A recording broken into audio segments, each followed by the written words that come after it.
بسم الله الرحمن الرحيم. الحمد لله رب العالمين والعاقبة للمتقين والصلاة والسلام على سيد الأنبياء والمرسلين وعلى آله وصحبه أجمعين، أما بعد. وأعوذ بالله من الشيطان الرجيم. بسم الله الرحمن الرحيم. من عمل صالحا من ذكر أو أنثى وهو مؤمن فلنحيينه حياة طيبة ورنزينهم أجرهم بأحسن ما كانوا يعملون. وقال النبي صلى الله تبارك وتعالى عليه وسلم: الدنيا كلها متاع وخير متاع الدنيا المرأة الصالحة، أو كما قال النبي صلى الله تبارك وتعالى عليه وسلم. میرے محترم بھائیوں، میری محترم دینی ماں بہنوں، اللہ تعالیٰ کا بہت بڑا احسان و کرم ہے کہ اللہ تبارک و تعالیٰ نے ہمیں دین کی نسبت پر یہاں جمع فرمایا. دین کی نسبت پر جمع ہونا یہ اللہ تبارک و تعالیٰ کو بہت محبوب ہے. اللہ تبارک و تعالیٰ فرماتے ہیں: وجبت محبتی للمتجالسین فیہ، کہ میری محبت ان مردوں پر واجب ہو گئی، ان مستورات پر واجب ہو گئی جن کا آپس میں بیٹھنا اللہ تبارک و تعالیٰ کی رضا کے لیے ہوتا ہے. میری بہنوں، میرے بھائیوں، ہم سب کا جمع ہونا اللہ تبارک و تعالیٰ کو راضی کرنے کے لیے ہے کہ رب العالمین ہم سے راضی ہو جائے. اللہ تبارک و تعالیٰ کا راضی ہو جانا یہ ہماری زندگی کی بنیاد ہے. اللہ ملا تو سب کچھ ملا، اللہ نہ ملا تو کچھ بھی نہ ملا. اللہ تبارک و تعالیٰ کو پانا یہ ہماری منزل ہے. اللہ تبارک و تعالیٰ کو پانا یہ ہماری بنیاد ہے کہ اللہ تبارک و تعالیٰ کی محبت ہمارے دلوں میں آ جائے. ہمارے دلوں کا برتن اللہ تبارک و تعالیٰ کی محبت ہے. ہمارے دل میں اللہ کا یقین آ جائے، اللہ تعالیٰ کی عظمت آ جائے، اللہ تبارک و تعالیٰ کی محبت آ جائے. میری بہنوں، جس کی محبت دل میں آ جاتی ہے اس کی اطاعت آسان ہو جاتی ہے. ماں باپ کے دل میں اولاد کی محبت ہوتی ہے تو اولاد ماں باپ کی اطاعت کرتی ہے، اور اولاد کے دل میں ماں باپ کی محبت ہوتی ہے تو اولاد ماں باپ کی آنکھوں کی ٹھنڈک کا ذریعہ بن جاتی ہے، اور اولاد ماں باپ کے اشاروں پر چلتی ہے. کیونکہ اولاد کے دل میں ماں کی عظمت ہے، باپ کی عظمت ہے، تو اپنی ساری کی ساری زندگی ماں باپ کے منشے کے مطابق اولاد گزارتی ہیں. اسی طریقے پر اگر ہمارے دل میں اللہ تبارک و تعالیٰ کی محبت آ جائے اور اللہ کے نبی صلی اللہ تبارک و تعالیٰ علیہ وسلم کی محبت آ جائے تو اللہ تبارک و تعالیٰ کے حکموں پر چلنا آسان ہو جاتا ہے، اور آپ صلی اللہ تبارک و تعالیٰ علیہ وسلم کے طریقوں پر زندگی گزارنا آسان ہو جاتا ہے. سب سے بڑی جو بنیادی بات ہوتی ہے وہ دلوں میں محبت ہے. علماء نے لکھا ہے کہ اللہ تبارک و تعالیٰ کے رہنے کی جگہ انسانوں کا دل ہے. اللہ تبارک و تعالیٰ کے رہنے کی جگہ انسان نہیں ہے. اللہ تبارک و تعالیٰ کے رہنے کی جگہ آسمان نہیں ہے، اور اللہ تبارک و تعالیٰ کے رہنے کی جگہ زمین نہیں ہے، بلکہ اللہ تبارک و تعالیٰ کے رہنے کی جگہ تو انسان کا دل ہے. کہ اللہ تبارک و تعالیٰ کی محبت دلوں کے اندر آ جائے، پھر اللہ تبارک و تعالیٰ کے احکام پر چلنا اور اللہ تبارک و تعالیٰ کے احکام کے مطابق زندگی گزارنا آسان ہو جاتا ہے. جب اللہ تبارک و تعالیٰ کے احکام زندگی میں آ جاتے ہیں تو پھر اللہ تبارک و تعالیٰ ہماری زندگیوں کو خوبصورت بناتے ہیں.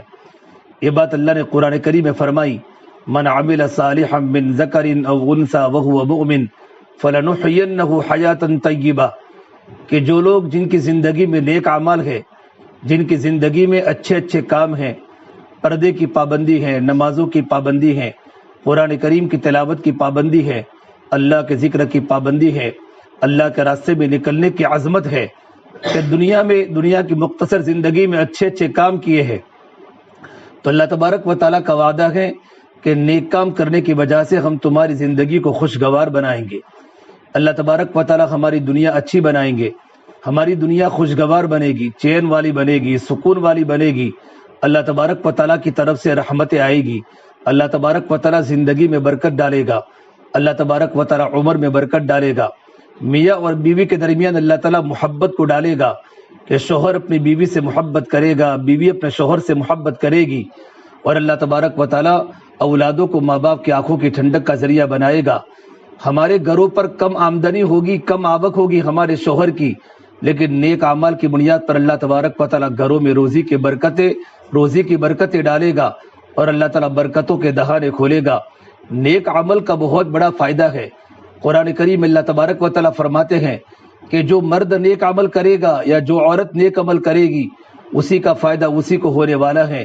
من عمل صالحا فلنفسی ومن اساء فعلیہا، اور جو اللہ تبارک و تعالیٰ کی نافرمانی کرے گی اور اللہ تبارک و تعالیٰ کو ناراض کرے گی، اس کا انجام اسی کو آخرت میں اور دنیا میں بھگتنا ہے۔ وما ربک بظلام للعبید، آپ کا رب اپنے بندوں پر، اپنی بندیوں پر ظلم کرنے والا نہیں ہے۔ اس لیے میری بہنوں، جب دل میں اللہ تبارک و تعالیٰ کی محبت آ جاتی ہے، ایمان مضبوط بن جاتا ہے، ایمان مضبوط بنتا ہے تو اعمال مضبوط بن جاتے ہیں، ایمان بنتا ہے تو اعمال بنتے ہیں، اور اعمال بنتے ہیں تو معاشرہ بنتا ہے، اور معاشرہ بنتا ہے تو اخلاق بنتے ہیں۔ سب سے پہلے جو بنیادی بات ہے وہ ہمارا ایمان ہے۔ ہمارے دل کی گہرائیوں میں اس بات کا یقین ہو جائے سب کچھ کرنے والا اللہ تبارک و تعالیٰ ہے، عزت دینے والا بھی اللہ ہے، ذلت دینے والا بھی اللہ ہے، رات و دین لانے والا بھی اللہ ہے۔ رات اللہ کے قبضے میں ہے اور دن بھی اللہ تبارک و تعالیٰ کے قبضے میں ہے۔ اگر اللہ تبارک و تعالیٰ رات کو یوں کہے تجھے آنا نہیں، سورج کو یوں کہے تجھے جانا نہیں، تو اللہ تبارک و تعالیٰ کے علاوہ کوئی نہیں جو رات کو لا سکے۔ اللہ تعالیٰ قرآن کریم میں فرماتے ہیں قُلْ أَرَأَيْتُمْ إِنْ جَعَلَ اللَّهُ عَلَيْكُمُ اللَّيْلَ سَرْمَدًا إِلَى يَوْمِ الْقِيَامَةِ مَنْ إِلَٰهٌ غَيْرُ اللَّهِ يَأْتِيكُمْ بِضِيَاءٍ أَفَلَا تَسْمَعُونَ۔ اللہ تعالیٰ اگر رات کو یوں کہے تجھے آنا نہیں اور دین کو یوں کہے تجھے جانا نہیں، تو کون ہے اللہ تبارک و تعالیٰ کے علاوہ جو رات کا اندھیرا لا سکے، جس میں ہم مزے کی نیند سوتی ہیں، جس میں ہم آرام سے اپنے بستروں پر آرام کرتی ہیں، اور اللہ تبارک و تعالیٰ رات کو یوں کہے تجھے جانا نہیں، اللہ تبارک و تعالیٰ یوں کہے رات کو کہ تجھے ختم نہیں ہونا اور دین کو یوں کہے تجھے آنا نہیں، تو کون ہے اللہ تبارک و تعالیٰ کے علاوہ جو دین کی روشنی کو لا سکے۔ قُلْ أَرَأَيْتُمْ إِنْ جَعَلَ اللَّهُ عَلَيْكُمُ اللَّيْلَ سَرْمَدًا إِلَى يَوْمِ الْقِيَامَةِ مَنْ إِلَٰهٌ غَيْرُ اللَّهِ يَأْتِيكُمْ بِلَيْلٍ تَسْكُنُونَ فِيهِ أَفَلَا تَبْصِرُونَ۔ اللہ تبارک و تعالیٰ اگر سورج لانے والا بھی اللہ تبارک و تعالیٰ ہے اور سورج کی روشنی بھی اللہ تبارک و تعالیٰ کی مخلوق ہے، چاند بھی اللہ تبارک و تعالیٰ کی مخلوق ہے، اور چاند کے اندر جو نور ہے، جو روشنی ہے جس سے رات کے اندھیروں میں روشنی ہوتی ہے، یہ روشنی کو لانے والا بھی اللہ تبارک و تعالیٰ ہے۔ سب کچھ اللہ تبارک و تعالیٰ کے قبضے قدرت میں ہے۔ یہ بڑے بڑے آسمان، بڑی بڑی زمینیں، شمس و قمر کا نظام، زمین و آسمان کا نظام، خلا و فضا کا نظام، اور بڑے بڑے صحرا، دنیا میں جتنی بھی پھیلی ہوئی تمام کی تمام مخلوقات جو بھی ہیں، وہ ساری کی ساری اللہ تبارک و تعالیٰ کے سامنے سیلنڈر ہے۔ یہ اللہ تبارک و تعالیٰ کی پیدا کی ہوئی ہے۔ اس بات کا یقین ہمارے دلوں کی گہرائیوں میں بٹھانا ہے کہ سب کچھ کرنے والا اللہ تبارک و تعالیٰ ہے۔ اللہ تبارک و تعالیٰ چاہتا ہے تو عزت کے نقشوں میں ذلت دیتا ہے، اللہ تبارک و تعالیٰ چاہتا ہے تو ذلت کے نقشوں میں اللہ عزت کے مینارے پر چڑھاتا ہے۔ تولج اللیل بالنہار وتولج النہار باللیل، اللہ تبارک و تعالیٰ رات کو دن میں داخل کرتا ہے اور دن کو رات میں داخل کرتا ہے۔ وترزق من تشاء بغیر حساب، اور اللہ اتنی بڑی قدرت والا ہے اور اتنی بڑی طاقت والا ہے کہ اللہ تعالیٰ اپنے بندوں کو بے حساب روزی عطا فرماتا ہے۔ میری بہنوں، اللہ کے راستے میں نکل کر اور اپنے مقام پر رہ کر، اپنی نجی مجلسوں میں اور اپنے بچوں کے سامنے اور اپنے شوہر کے سامنے اور رشتہ داروں کے سامنے اللہ سے ہونے کو اتنا بولے کہ ہمارے دل کی گہرائی میں بات آ جائے کہ سب کچھ کرنے والا اللہ تبارک و تعالیٰ ہے۔ ہم نے کلمہ پڑھا ہے لا الہ الا اللہ محمد رسول اللہ صلی اللہ تبارک و تعالیٰ علیہ وسلم، یہ ایمانی کلمہ ہے اور ایک کلمے کے الفاظ ہیں اور ایک کلمے کا معنی ہے اور ایک کلمے کے تقاضے ہیں۔ لا الہ الا اللہ یہ دل کے اندر کی چیز ہے، لا الہ الا اللہ یہ دل میں اترتا ہے تو محمد رسول اللہ یہ باہر ظاہر ہوتا ہے۔ لا الہ الا اللہ یہ دل میں رہتا ہے، لا الہ الا اللہ یہ ظاہر ہو نہیں سکتا، محمد رسول اللہ یہ چھپ نہیں سکتا۔ لا الہ الا اللہ جب دل کی گہرائی میں جاتا ہے تو ہمارا بدن بتاتا ہے محمد رسول اللہ ہے، ہماری نمازیں بتائے گی کہ اس کے دل میں لا الہ الا اللہ ہے، ہمارا معاشرہ بتائے گا کہ ہمارے دل میں لا الہ الا اللہ ہے، ہمارا رہن سہن بتائے گا ہمارے دل میں لا الہ الا اللہ ہے، ہمارا اخلاق بتائیں گے ہمارے دل میں لا الہ الا اللہ ہے، ہماری زندگی بتائے گی، ہمارے بدن کا لباس بتائے گا، ہمارے کپڑے بتائیں گے، ہماری شادی بتائے گی، ہماری بچوں کی تربیت بتائے گی کہ اس کے دل میں لا الہ الا اللہ اترا ہوا ہے۔ میری بہنوں، کلمہ لا الہ الا اللہ جب دل میں اترتا ہے تو ہماری ساری کی ساری زندگی اللہ کے نبی صلی اللہ تبارک و تعالیٰ علیہ وسلم کے طریقے کے مطابق ہو جاتی ہے۔ ہماری 24 گھنٹہ محمد الرسول اللہ کے مطابق زندگی ہو جاتی ہے، ہمارا دیکھنا، ہمارا بولنا، ہمارا سننا، ہمارا ہاتھوں سے پکڑنا، ہمارا پیروں سے چلنا اور ہماری پوری کی پوری سوچ محمد صلی اللہ تبارک و تعالی علیہ وسلم کے طریقے کے مطابق ہو جاتی ہے۔ ہمارا بدن کا لباس ڈھیلا ڈھالا ہو جاتا ہے، جو اللہ کے نبی صلی اللہ تبارک و تعالی علیہ وسلم کی بچیوں کا لباس تھا، جو اللہ کے نبی کی ازواج امہات المؤمنین کا لباس تھا، جو اسلام کی شریعت ہے کہ عورت لباس پہنے تو ڈھیلا ڈالا پہنے، اس کا بدن کا نشیب و فراد نہ دیکھے۔ ہماری ساری کی ساری زندگی آپ صلی اللہ تبارک و تعالی علیہ وسلم کے طریقے کے مطابق ہو جائے گی۔ میری بہنوں، محنت کر کے کلمے کو دل میں اترنا ہے۔ جب کلمہ دل میں آ جاتا ہے تو ہماری زندگی عمل پر آ جاتی ہے، اور اعمال میں سب سے بڑا عمل نماز ہے۔ ہماری زندگی نماز والی بن جائے، ہماری زندگی صفت صلاۃ پر آ جائے، ہمارا دنیا کے سارے کام نماز کے مطابق آ جائے، اور نماز بھی ہم اس طریقے پر پڑھے کہ اللہ تبارک و تعالیٰ کی محبت ہمارے دل میں ہو، ہمارے دلوں کا رخ اللہ تبارک و تعالیٰ کی طرف ہو۔ صفت احسان کے ساتھ نماز کے پڑھنے کا شریعت میں حکم ہے کہ جب نماز کی نیت باندھو تو صفت احسان کے ساتھ نماز پڑھو، اس طریقے پر نماز پڑھو گویا کہ میں اللہ تبارک و تعالیٰ کو نماز کے اندر دیکھ رہی ہوں، وہ نماز کا خشوع ہو، اور وہ نماز کی کیفیت ہو، اور وہ نماز کی مشق ہو، اور وہ نماز کی حقیقت ہو، اور ہمارا دل کا رخ اللہ تبارک و تعالیٰ کی طرف اتنا ہو جائے کہ مجھے اللہ تبارک و تعالیٰ نماز میں دکھے کہ میں اللہ تبارک و تعالیٰ کو دیکھ رہی ہوں۔ اللہ کے نبی صلی اللہ تبارک و تعالی علیہ وسلم نے محنت کر کے صحابہ کرام کی نماز بنائی تھی اور صحابیات کی نماز بنائی تھی۔ آپ صلی اللہ تبارک و تعالی علیہ وسلم کی پیاری بیٹی فاطمہ رضی اللہ تعالی عنہا جنت کی عورتوں کی سردار ہے، میرے نبی کی آنکھوں کی ٹھنڈک ہے۔ مدینہ منورہ میں ایسی نہیں تھے، مدینہ منورہ میں گرمی تھی اور نہ پنکھے تھے نہ اے سی تھی، نہ ایئر کولر تھا۔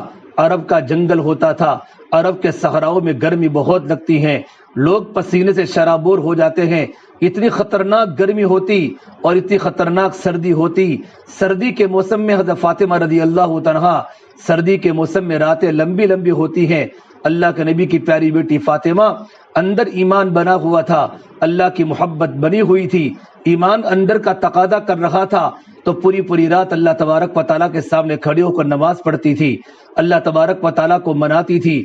نماز پڑھتے پڑھتے صبح صادق طلوع ہو جاتی، فجر کا وقت ہو جاتا تو حضرت فاطمہ اللہ تبارک و تعالیٰ کے سامنے یوں کہتی، یہ اللہ تبارک و تعالیٰ تو نے راتوں کو چھوٹا بنایا، تیرے نبی کی بیٹی کو رات چھوٹی پڑتی ہے اور راتیں کو چھوٹی ہونے کی وجہ سے مکمل نماز پڑھنے کا موقع نہیں ملتا، تیرے سامنے مناجات کرنے کا موقع نہیں ملتا، تیرے سامنے رونے کا گریہ زاری کرنے کا موقع نہیں ملتا۔ ان کو راتوں کے چھوٹے ہونے کا شکوہ ہوتا تھا۔ میری بہنوں، آج ہمارے گھروں میں ہم جا کر دیکھیں ہمارے بچوں کی نماز کی کیا حالت ہے، ہمارے شوہر کی نماز کی کیا کیفیت ہے، ہماری خود کی نماز کی کتنی پابندی ہے۔ اسلام کا سب سے بڑا حکم نماز ہے۔ میرے نبی نے فرمایا اگر نماز کی پابندی نہیں، اس کا اسلام میں کوئی حصہ نہیں۔ کفر و شرک کے بعد سب سے بڑا گناہ اللہ تبارک و تعالیٰ کے حکم کو، نماز کو چھوڑنا ہے۔ اللہ قرآن کریم میں فرماتے ہیں قد افلح المؤمنون الذین هم فی صلاتهم خاشعون، ایمان والے مرد کامیاب ہو گئے، ایمان والی عورتیں کامیاب ہو گئی جو اپنے نمازوں میں خشوع خضوع کرتی ہیں، نمازوں کو دھیان سے پڑھتی ہیں، نمازوں میں اللہ کے تعلق کو پیدا کر کے نماز کو پڑھتی ہیں۔ نماز ایک ذمہ داری والا کام ہے۔ جن کے گھروں میں نماز کی پابندی ہوتی ہے ان کے گھر میں اللہ رزق کی تنگی کو دور کرتا ہے، اللہ آسمان سے برکتیں اتارتا ہے۔ اللہ کے نبی کی خدمت میں جب کوئی انسان آتا، یا رسول اللہ صلی اللہ علیہ وسلم میرے گھر میں تنگی ہے، میرے گھر میں فقر و فاقہ ہے، میرے گھر میں غربت ہے، تو آپ صلی اللہ تبارک و تعالی علیہ وسلم آنے والے انسان کو نماز کی تلقین کرتے کہ بھائی خود بھی نماز کی پابندی کرو، اپنے گھر والوں کو نماز کی پابندی کراؤ، اور آپ اپنے بچوں کو نماز کا پابند بناؤ۔ نماز کی برکت سے اللہ رزق کی تنگی کو دور کر دے گا۔ پھر میرے آقا صلی اللہ تبارک و تعالی علیہ وسلم یہ آیت تلاوت فرماتے وَأَمُرْ أَهْلَكَ بِالصَّلَاةِ وَاسْتَبِرْ عَلَيْهَا لَا نَسْأَلُكَ رِزْقًا نَحْنُ نَرْزُقُكَ وَالْعَاقِبَةُ لِلتَّقْوَىٰ۔ اے محمد صلی اللہ تبارک و تعالی علیہ وسلم اپنے گھر والوں کو نماز کا حکم کیجئے، خود بھی نماز کی پابندی کیجئے۔ ہم آپ سے روزی کا سوال نہیں کرتے، روزی تو ہم خود آپ کو دیتے ہیں، اور اچھا انجام کل قیامت کے میدان میں اللہ سے ڈرنے والوں کا ہوگا اور اللہ تبارک و تعالیٰ سے ڈرنے والی مستورات کا ہوگا۔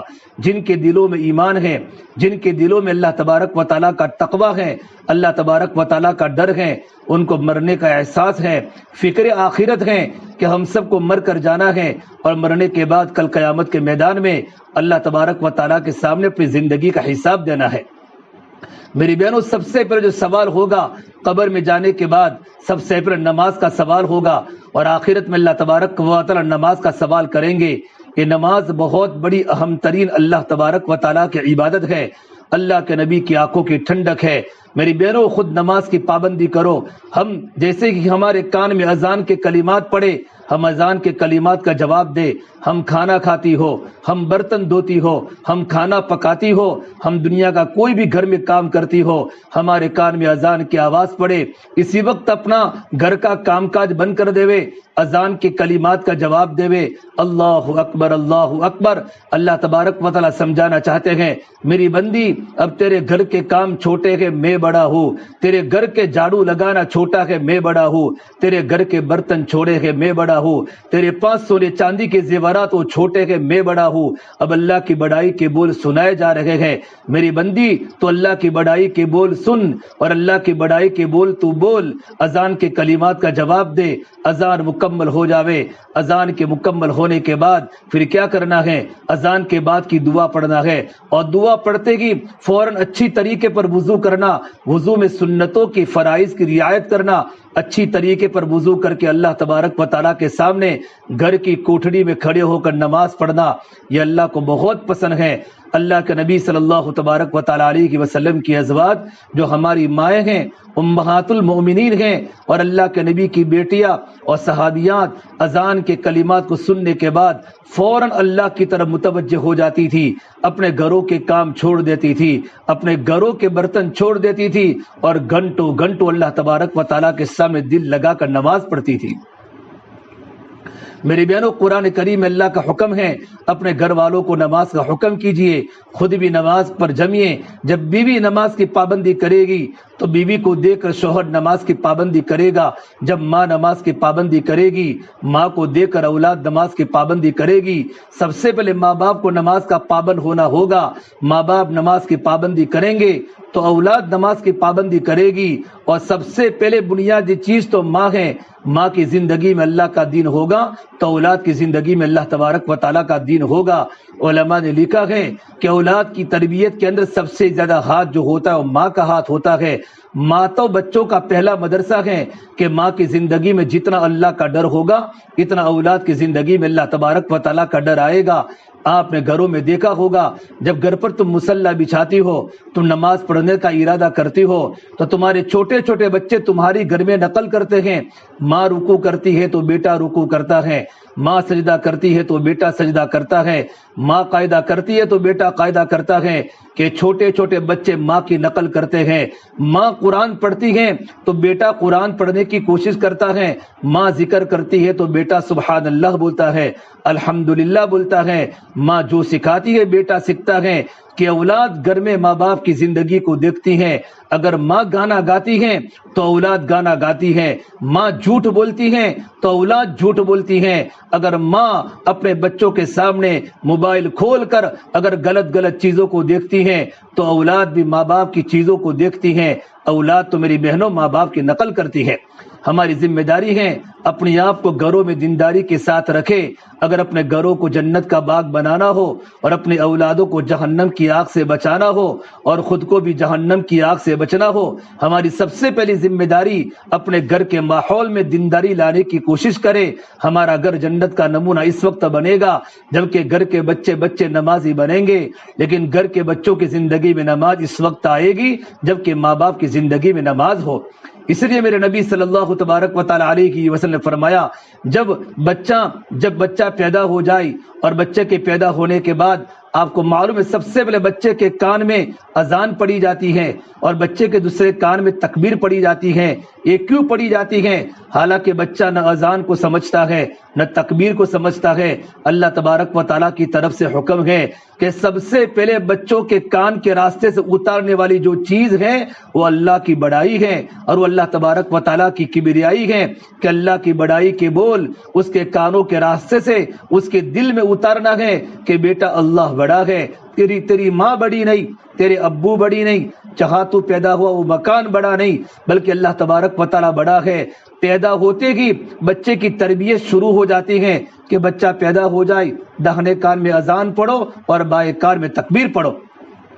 پھر میرے آقا صلی اللہ تبارک و تعالی علیہ وسلم نے فرمایا اور علماء فرماتے ہیں جب ماں اپنے بیٹے کو دودھ پلاتی ہے تو خالی ماں اپنے بیٹے کو دودھ نہیں پلاتی، اگر ماں کی زندگی میں تقوی ہوتا ہے اور ماں کے دل کا رخ اگر آخرت کی طرف ہوتا ہے، ایمان کی طرف ہوتا ہے، مرنے کی تیاری کے ساتھ ماں کے دل کا رخ ہوتا ہے اور ماں پاک دامن ہوتی ہے، نماز کی پابند ہوتی ہے، پردے کی پابند ہوتی ہے، قرآن کریم کی تلاوت کرنے والی ہوتی ہے، اللہ کی ذکر کرنے والی ہوتی ہے، وہی ماں جب اپنے بچے کو دودھ پلاتی ہے تو خالی اپنے بچے کو دودھ نہیں پلاتی بلکہ دودھ کے ساتھ ساتھ ماں کا تقوی اور ماں کی شرافت اور ماں کے دل میں اللہ کا ڈر وہ بھی اولاد کے دل میں اور اولاد کے پیٹ میں اترتا جاتا ہے۔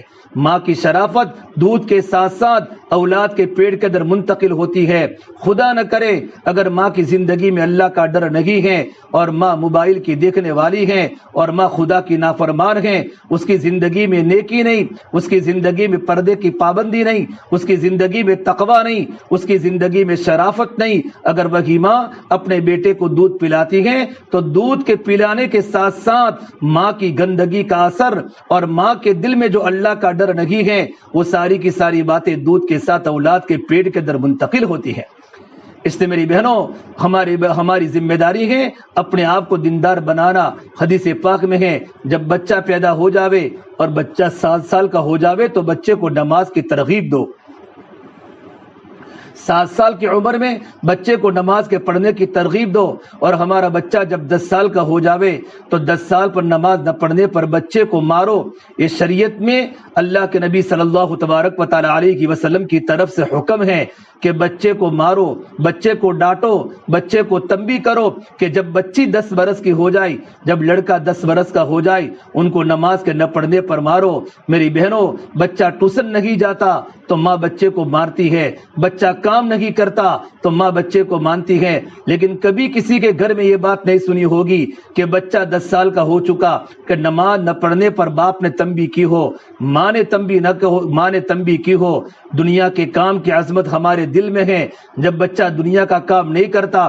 اسکول کی عظمت ہمارے دل میں ہے، جب بچہ اسکول نہیں جاتا تو باپ بھی ناراض ہو جاتا ہے اور ماں بھی ناراض ہو جاتی ہے اور پورے گھر میں شور مچ جاتا ہے اور گھر میں ماتم چھا جاتی ہے کہ میرے بیٹا آج کام پر نہیں گیا، میرا بیٹا ٹیوشن نہیں گیا، میرا بچہ اسکول نہیں گیا۔ وہی 10 سال کا بچہ جب نماز نہیں پڑھتا تو نہ ماں کو دل پر کوئی اثر ہوتا ہے نہ باپ کے دل پر کوئی اثر ہوتا ہے۔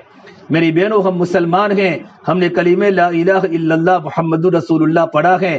کلمہ پڑھنے کے بعد سب سے پہلی ذمہ داری جو ہم پر عائد ہوتی ہے ہمارا پورا گھر کا معاشرہ نیکی والا بنے، ہمارے گھر کے بچے نمازی بنے۔ اللہ کے نبی کے زمانے میں صحابہ کے چھوٹے چھوٹے بچے امت کے غم میں روتے تھے، صحابہ کے چھوٹے چھوٹے بچے امت کے غم میں روتے تھے، نماز کے پابند ہوتے تھے، ماں تہجد پڑھتی تھی، صحابہ کے چھوٹے چھوٹے بچے رات کی تنہائیوں میں اللہ تبارک و تعالیٰ کے سامنے رونے والے ہوتے تھے۔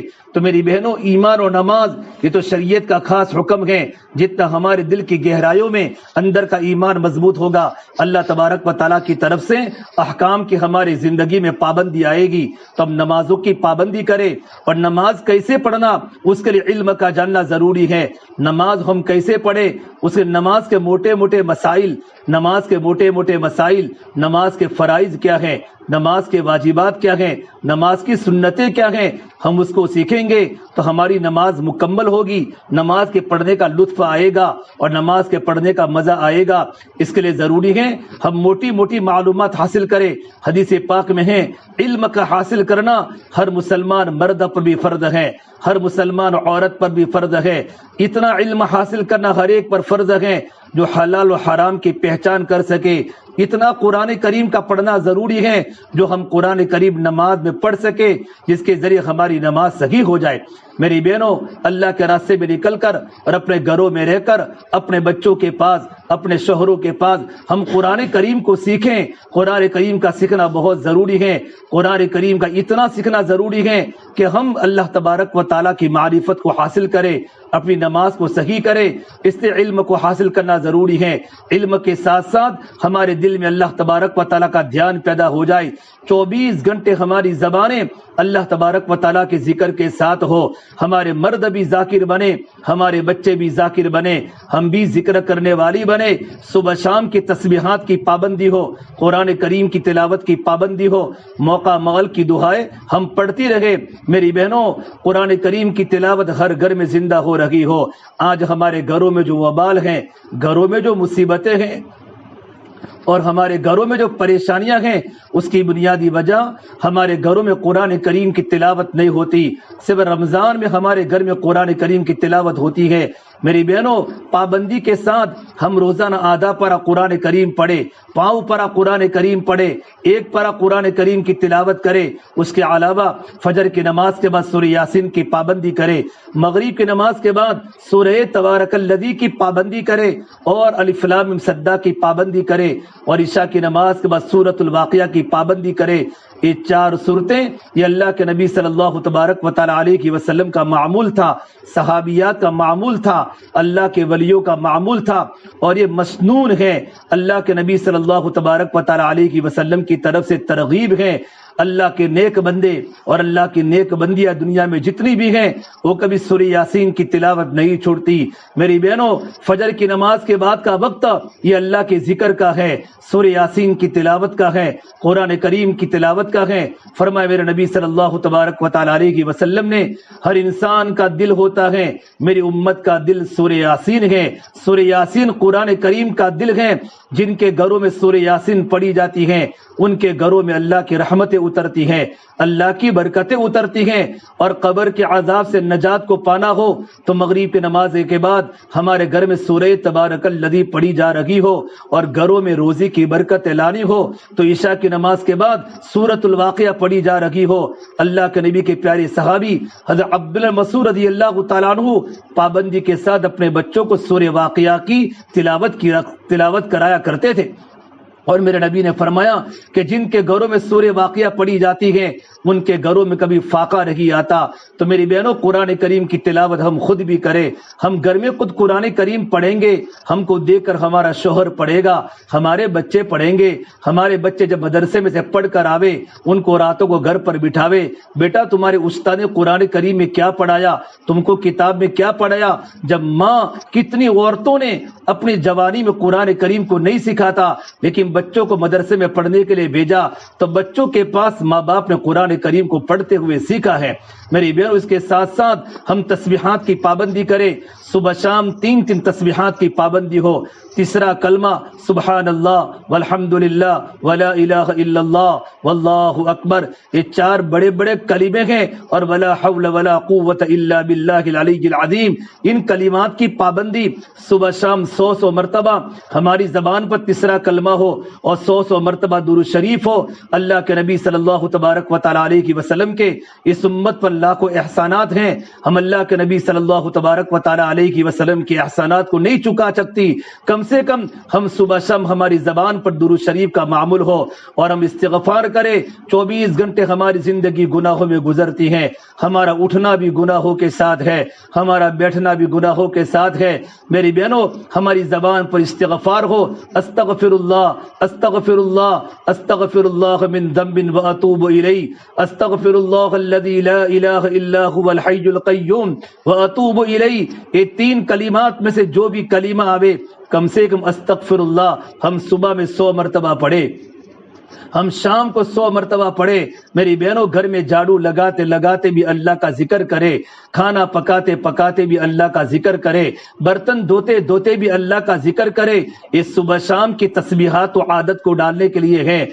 ذکر کرنے والی زبان یہ ہماری زندگی بن جاوے، 24 گھنٹے ہماری زبان اللہ کے ذکر سے تر و تازہ ہو۔ میرے نبی نے فرمایا، جن مردوں کی زبانیں اور جن عورتوں کی زبانیں اللہ کے ذکر سے تر و تازہ ہوگی، وہ عورتیں جنت میں ہنستے ہوئی داخل ہوں گی۔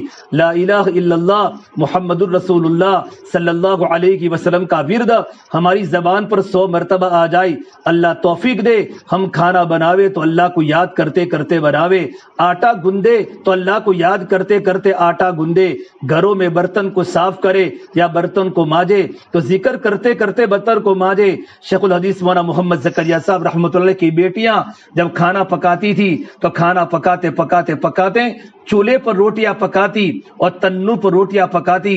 جب روٹی مکمل ہو جاتی تو اپنی امی کے سامنے کہتی اماں جان ہمارے تو 3 پارے بھی پورے ہو گئے اور الحمدللہ گھر کی روٹی بھی پک گئی۔ ان کی ساری بیٹیاں قرآن کریم کی حافظہ تھی۔ اگر ہم قرآن کریم زبانی نہ ہو تو ہم اللہ کو یاد کرتے کرتے روٹیاں بناوے۔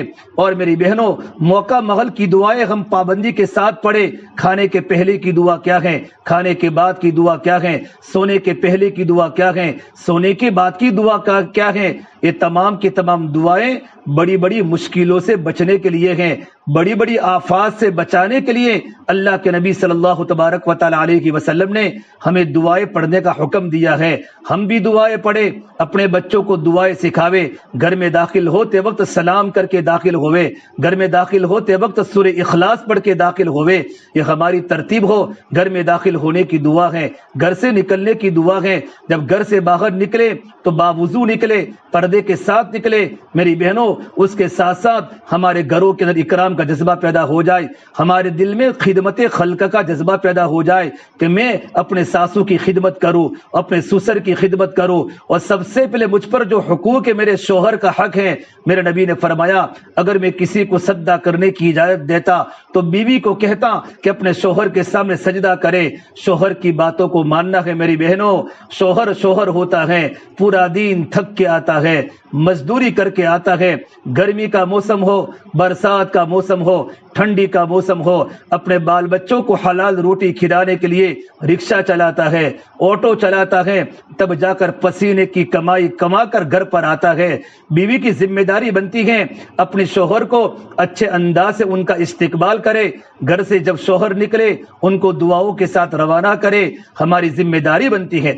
ایک مرتبہ اللہ کے نبی صلی اللہ تبارک و تعالی علیہ وسلم نے عید کے موقع پر خطبہ دیا، اور عید کے موقع پر خطبہ میں آپ نے فرمایا یا معشر النساء، اے عورتوں کی جماعت صدقہ خوب دیا کرو، میں نے تم میں سب سے زیادہ عورتوں کو جہنم میں جلتے ہوئے دیکھا ہے، جہنم میں جلتے ہوئے دیکھا ہے۔ ام سلیم رضی اللہ تعالیٰ نے پوچھا لیما یا رسول اللہ، یہ اللہ کے نبی کون سے گناہ کی بنیاد پر عورتیں جہنم میں جا رہی ہیں؟ تو میرے نبی نے صرف 2 گناہ بتائے۔ یہ 2 گناہ مستورات میں زیادہ ہوتے ہیں، یہ 2 بری عادتیں مستورات میں زیادہ ہوتی ہیں۔ پہلی بات فرمائی تکثرن اللعن، کہ عورتیں غیبتیں زیادہ کرتی ہیں، عورتیں لعن طعن زیادہ کرتی ہیں، ادھر کی ادھر ادھر کی ادھر 4-5 عورتیں جمع ہو جاتی ہیں، کسی کا گھر ٹوٹ جاتا ہے، کسی کا مکان ٹوٹ جاتا ہے، کتنوں کی منگنیاں ٹوٹ جاتی ہیں۔ میری بہنوں زبان کو قابو میں رکھو، کل قیامت کے میدان میں بہت سارے مرد، بہت ساری عورتیں نماز کے پابند ہونے کے باوجود زبان کے غلط استعمال کی بنیاد پر جہنم میں ڈالی جائے گی۔ ایک تو یہ بات فرمائی، دوسری بات فرمائی تکفرن العشیر، اپنے شوہر کی نافرمانی کرتی ہے، اپنے شوہروں کو تکلیف پہنچاتی ہے، اپنے شوہروں کو ستاتی ہے۔ اس سے میری بہنوں اپنے شوہر کی خدمت کرے۔ جن کے گھروں میں شوہر نہیں ہیں ان کو جا کر پوچھو ان کے دن کیسے گزرتے ہیں، ان کی راتیں کیسی گزرتی ہیں۔ میری بہنوں اپنے شوہر کی قدر کرو۔ اگر گھر میں ساس اور سسر ہیں ان کی بھی خدمت کرو، آپ کو اللہ تبارک و تعالی آخرت میں بدلا دے گا، بدلا دے گا۔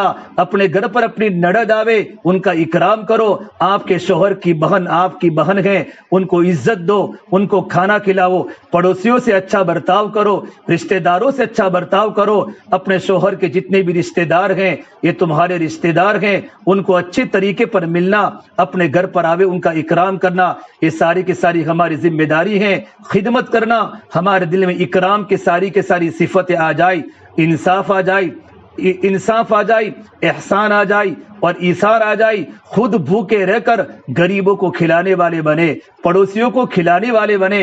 اگر ہمارے کوئی جماعت آئی ہے، اللہ کے نبی کے مہمان آئے ہیں، ان جماعتوں کی ہم خدمت کریں۔ آنے والی جماعت ہماری مہمان ہوتی ہے، اللہ کی مہمان ہے، اللہ کے نبی کی مہمان ہیں۔ اگر ہم اپنے ہاتھوں سے روٹی بنا کر ان کے منہ میں لقمہ دے گی، اللہ تعالیٰ آپ کے گھروں کو برکتوں سے بھر دے گا۔ اپنے گھروں میں مستورات کی جماعت کو ٹھہراؤ، اپنے گھروں میں مستورات کی جماعت کو ٹھہراؤ، کہ جن کے گھروں میں مستورات کی جماعت ٹھہرتی ہے وہ گھر اللہ تبارک و تعالیٰ کی نگاہ میں چمک جاتا ہے۔ ان گھر کے چاروں طرف فرشتے ہوتے ہیں، ان گھروں سے شیطان بھاگ جاتے ہیں۔ اس سے میری بہنوں، یہ تمام کے تمام صفات ہماری زندگی میں آوے، ہمارا سارے کے سارے کام اللہ تبارک و تعالیٰ کی رضا کے لیے کرے۔ ہم کسی کو کھلاتے ہیں تو اللہ کے لیے، کسی کو پلاتے ہیں تو اللہ کے لیے، ہم نماز پڑھتی ہے تو اللہ کے لیے، ہم صدقہ خیرات کرتی ہے تو اللہ کے لیے، ہمارے سارے کے سارے کام اللہ تبارک و تعالیٰ کو راضی کرنے کے لیے ہو، ہم کسی کو بتلانے کے لیے کوئی کام نہ کرے۔ میری بہنوں، یہ ساری صفات اپنی زندگی میں لانے کے لیے اللہ کے دین کی محنت ہے کہ اللہ کے راستے میں نکلنا ہے۔ اپنے شوہروں کو بھی اللہ کے راستے میں نکالو اور اپنے بچوں کو بھی اللہ کے راستے میں نکالو۔ 15 شعبان سے جماعت اللہ کے راستے میں جانے والی ہے۔ ماں اپنے بیٹے کو روانہ کرے اور بیوی اپنے شوہر کو روانہ کرے اور بہن اپنے بھائی کو روانہ کرے۔ مدینہ منورہ میں ایسا خوبصورت ماحول بن چکا تھا کہ مدینہ کی عورتیں اپنے شوہروں کو اللہ کے راستے میں روانہ کرتی تھی۔ بوڑھی ماں اپنے جوان بیٹے کو روانہ کر رہی ہے، جوان بیوی اپنے جوان شوہر کو روانہ کر رہی ہے، بہن اپنے بھائی کو روانہ کر رہی ہے۔ ہزاروں واقعات لکھے ہیں، وقت ہو چکا ہے، میں آپ کے سامنے واقعات کو بیان کرتا، لیکن وقت کی کمی ہے کہ کن قربانیوں کے ساتھ بیویوں نے اپنے شوہروں کو اللہ کے راستے میں روانہ کیا اور ان کی جوانی اللہ کے راستے میں کام میں آ گئی اور ان کی جوانی اللہ کے راستے میں قربان کر دی۔ میری بہنوں، حدیث پاک میں ہے کہ جو عورت اپنے شوہر کے دین کے کام میں تعاون کرتی ہے اور اپنے شوہر کے دین کے کام کا ساتھ دیتی ہے، اللہ تبارک و تعالیٰ اس عورت کو اپنے شوہر سے 500 سال پہلے جنت میں بھیجیں گے۔ وہ جنت میں جانے کے بعد جنت کے ماحول میں رہے گی، جنت کا کافر لگائے گی، جنت کی خوبصورتی اس کی زندگی میں آئے گی اور جنت کا مشک و زعفران سے اپنے آپ کو سنوارے گی اور اپنے شوہر کا جنت میں آنے کا انتظار کرے گی۔ اپنے شوہر کو اللہ کے راستے میں بھیجو اور اپنے بیٹوں کو اللہ کے راستے میں بھیجو اور خود بھی اپنی ترتیب بناؤ۔ اگر آپ کے اللہ کے راستے میں 3 دن، اپنے محرم کے ساتھ 3 دن جاؤ، 3 دن ایک مرتبہ لگ گئے، 2 مرتبہ تیسرے مہینے میں جاؤ، پھر 2 مرتبہ لگ گئے تو 3 مہینے کے بعد اپنے شوہر کے ساتھ، اپنے بھائی کے ساتھ 3 دن لگاؤ۔ اگر 3 دن 3 مرتبہ لگ چکے ہیں، پھر اللہ کے راستے میں 10 جماعت میں جاؤ، 10 دن جماعت میں جاؤ اپنے شوہر کے ساتھ۔ 10 دن کی جماعت سال میں 1 مرتبہ جائے گی۔ 3 دن آپ کو 3 مہینے میں 1 مرتبہ اپنے محرم کے ساتھ جانا ہے۔ 2 مرتبہ 10 دن اللہ کے راستے میں لگ جاوے، پھر اللہ کے راستے میں چلے میں جاؤ اور آپ کا چلہ اللہ کے راستے میں لگ جاوے، پھر 2 مہینہ بیرون اللہ کے راستے میں جاؤ۔ ہمارے احمد آباد کی 2 جماعتیں، ایک امریکہ میں مستورات کی کام کر رہی ہیں اور ایک سیرولین افریقہ میں ہماری جماعت کام کر رہی ہے۔ 5 مستورات کے جوڑے افریقہ کے جنگلوں میں، امریکہ میں کام کر رہے ہیں۔ میری بہنوں، اللہ کے راستے میں نکلنے کے لیے پیسوں کی ضرورت نہیں ہے، اندر کے طلب کی ضرورت ہے، اندر کے صفات کی ضرورت ہے۔ یہ تو اللہ کے راستے نکلنے کی ترتیب ہے، اور اپنے گھروں میں دینی ماحول کو قائم کرنا ہو، اپنے بچوں کو دینی دیندار بنانا ہو، اپنے گھروں میں تعلیم کے حلقے زندہ کرو، گھر گھر میں تعلیم ہو جائے، گھر گھر میں تعلیم کے حلقے زندہ ہو جائے۔ تعلیم، مولانا عمر صاحب فرماتے تھے، گھروں میں بچوں کو تعلیم میں بٹھاؤ، اپنے شوہر کو تعلیم میں بٹھاؤ، فضائل اعمال ہمارے گھروں میں پڑھی جائے۔ تعلیم کی برکت سے ہمارے بچوں کا مزاج دینی بنے گا، ہمارے بچوں میں عمل کا شوق پیدا ہوگا، اور تعلیم کے ساتھ ساتھ 6 صفات کے مذاکرے ہمارے گھروں کے اندر ہو رہے ہو کہ 6 صفات کے مذاکرے کی برکت سے ہمارے بچے اللہ کے دین کے داعی بنیں گے اور ہماری بچیاں اللہ کے دین کی داعیہ بنے گی۔ گھروں میں تعلیم کی برکت سے گھر کا ماحول جنت والا گھر بنے گا۔ ایک تو گھروں کی تعلیم، آنے والی مستورات اپنے گھر میں تعلیم شروع کر رہے۔ فضائل اعمال، فضائل صدقات کی 2 کتابیں ہیں، اس میں فضائل حج کو حج کے موقع پر پڑھنا ہے، رمضان کے فضائل کو رمضان کے مہینے میں پڑھنا ہے، اس کے علاوہ ساری کتابوں میں تھوڑا تھوڑا روزانہ گھروں پر پڑھے، 10 منٹ 15 منٹ ہمارے گھروں میں تعلیم ہو اور آدھا گھنٹے تک ہمیں تعلیم میں پہنچنا ہے۔ اس کے ساتھ ساتھ ہماری ہفتہ واری تعلیم ہم مضبوطی کے ساتھ تعلیم میں شرکت کریں۔ ہفتہ واری تعلیم جن گھر میں ہوتی ہیں بدل بدل کے ہوتی ہیں، وہاں تعلیم و اچھے صفات کے مذاکرے ہوتے ہیں، ہم پابندی کے ساتھ تعلیم میں جانے کی کوشش کریں۔ میری بہنوں، اس سارے کے سارے کام ہمیں کرنے ہیں۔ اس کے ساتھ ساتھ راتوں کو اللہ کے سامنے رونے کی عادت ڈالو، اہتمام کے ساتھ دن میں کچھ وقت نکال کر اللہ کے سامنے دعائیں کرو۔ اللہ دعاؤں کو قبول کرنے والا ہے۔ اللہ مجھے بھی عمل کی توفیق دے، اللہ آپ کو بھی عمل کی توفیق دے، موت تک اللہ پاک دین کے کام میں لگے رہنے کی، جمع رہنے کی توفیق عطا فرماوے۔ ابھی دعا ہوگی، دعا کے بعد ماشاءاللہ مستورات کی جماعت، برکت والی جماعت آپ کے گھر میں ہے اور ذمہ دار مستورات جمع ہوئی ہیں۔ پرچہ بنا کر اپنے بچوں کو 15 شعبان سے جماعت جائے گی، چلے کی 4 مہینے کی، ان کے نام بھی لکھیں اور 3 دن کی مستورات کی جماعت بھی جائے گی، 10 دن کی بھی جائے گی۔ اپنے نام اپنے محرم کے ساتھ، اپنے نام کو نہ لکھیں، اپنے محرم کے ساتھ نام لکھ کر یہ پرچہ مسجد کے اندر بھجوا دے۔ اللہ پاک ہمیں عمل کرنے کی توفیق عطا فرما دے۔ اللهم لك الحمد كله ولك الشكر كله ولك الخير كله، اللهم صل على سيدنا محمد وعلى آل سيدنا محمد وبارك وسلم۔ ربنا ظلمنا أنفسنا وإن لم تغفر لنا وترحمنا لنكونن من الخاسرين، لا إله إلا أنت سبحانك إني كنت من الظالمين۔ اے اللہ ہمارے گناہوں کو معاف فرما، اے اللہ خطایا سے درگزر فرما، اے اللہ سیئات کو حسنات سے مبدل فرما، اے اللہ تیرا تعلق ہم سب کو نصیب فرما، اے اللہ تیری ذات عالی سے ہونے کا یقین زندگی میں پیدا فرما۔ اے اللہ تو ہم سے راضی ہو جا، ہمیں اپنے آپ سے راضی فرما لے۔ اے اللہ تو ہمارا بن جا، تو ہمیں اپنا بنا لے۔ اے اللہ پوری امت کی پوری مغفرت فرما۔ اے اللہ امت کی جان کی، مال کی، عزت کی، آبرو کی حفاظت فرما۔ اے اللہ امت مسلمہ کی پریشانیوں کو دور فرما۔ اے اللہ آنے والی مستورات کی جماعت کو بے انتہا قبول فرما، ان کی نسلوں کو قبول فرما، ان کے بچوں کو دین کے داعی بنا، دین کے عالم بردار بنا۔ اے اللہ جن گھر میں مستورات کا اجتماع ہوا ہے ان گھر والوں کو قبول فرما، ان کے گھر کے مردوں کو، مستورات کو، بچوں کو قبول فرما، پورے محلے والوں کو قبول فرما، آنے والے مستورات کے بچوں کو دین کے داعی بنا۔ یا اللہ حلال روزی کے راستے تو آسان فرما، حرام کے دروازے تو ہم پر بند فرما، پوری سوسائٹی میں دین کی فضا کو قائم اور دائم فرما۔ یا اللہ ہمارے بچوں کو نیک و صالح بنا، ہماری بچیوں کو باحیا بنا، دین کی محنت کو لے کر پورے عالم میں چلنا آسان فرما۔ ہماری دعاؤں کو اپنے فضل و کرم سے پیارے حبیب محمد مصطفیٰ صلی اللہ تبارک و تعالی علیہ وسلم کے صدقہ طفیل ہم سب گنہگاروں کی دعا کو اپنی بارگاہ میں قبول فرما۔ ربنا تقبل منا انک انت السمیع العلیم، وصلی اللہ تعالی علی خیر خلقہ محمد وعلی آلہ وصحبہ اجمعین برحمتک یا ارحم الراحمین۔